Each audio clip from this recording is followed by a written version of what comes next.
I'm not alone out here, Benji thought.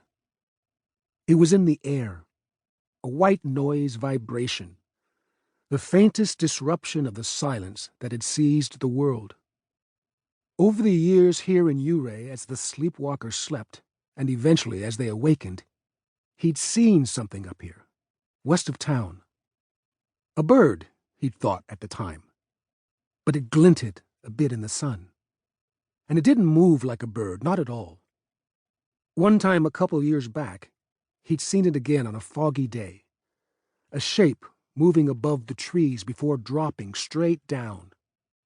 A year later, as evening settled in, he saw it once more, maybe a quarter-mile off. A dark little mote, like a crow. It rushed forward, then went fast in the opposite direction before again disappearing. Benji had been chasing it ever since.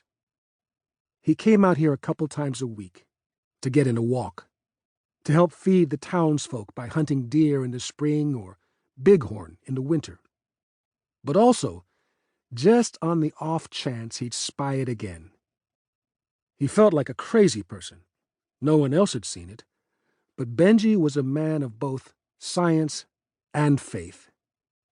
He had faith he'd see it again, a hypothesis he tested often. This morning, he'd gone off the Oak Creek Trail, stalking an old deer path through the spruce, about midway up to the overlook on Hayden Mountain. And he was sure that today was the day. He could feel it in his teeth. He knew he wasn't alone out here, a fact that both thrilled him and troubled him in equal measure, because being alone out here wasn't good. The world was mostly gone, civilization with it. So if it wasn't a person out here, and if it wasn't the little UFO he'd been tracking, then that could mean a black bear, or worse, a mountain lion.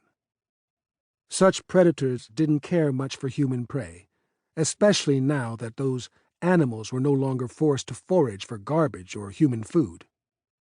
But should he come upon one with its family nearby, he'd be torn to red ribbons.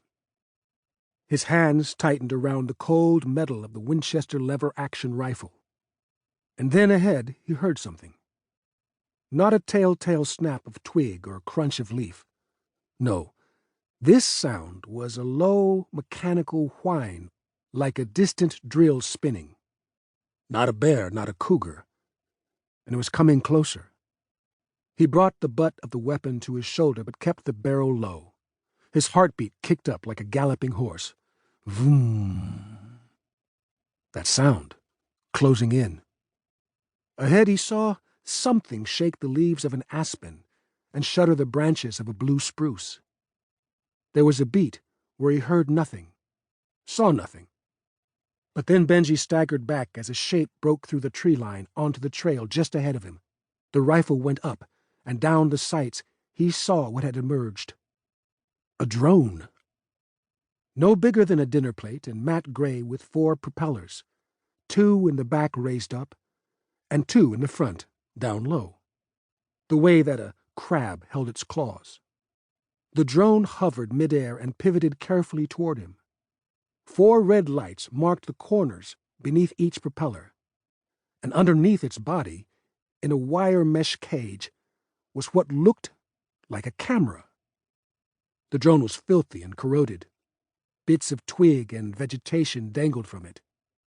It hovered about 30 feet in front of him. He almost laughed. There it was. He'd found it. He hadn't lost his mind. Vroom. "Who are you?" he asked. It felt foolish to ask it a question. The drone was a device, not a person, but it did have a camera. And someone had to be piloting it, right? Unless it was autonomous.